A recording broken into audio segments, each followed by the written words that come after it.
Диего минь, таны гар таны атлаг ногоонуудыг юутай ч харьцуулшгүй.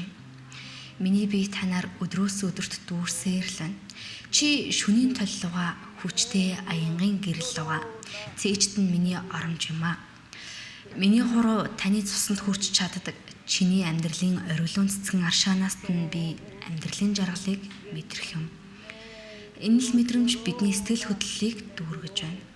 Намайг тойрсон гэрэл сүудэрт таны дуу хоолой дүүрэн байна. Та өөрийгөө өнгө ялгаруулдаг хромофор, харин би өнгө өгдөг оксихромами гэж хэлдэгсэн.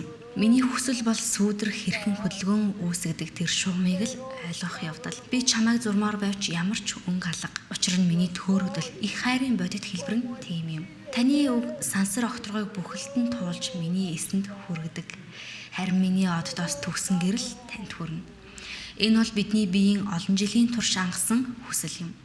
Миний эргэн тойронд дах бүх зүйл таны ногоон гайхамшигар хүрээлэгдэжээ. Таны уруул анар жимсний шүүс, чангаанз, хамбархцаан гэд бүхэл жимсний амттай. Чи гараас минь атгахад би биеэгт нь бүхэлд нь хайрлаж, чамтай өөртөөгөө нэг хормыг өнгөрөөдөг. Энэ бол хайр, эмзэглэл, инхрийлэл биш. Энэ бол таны гар, уруул, цээжнээст нь олсон миний амьдрал юм.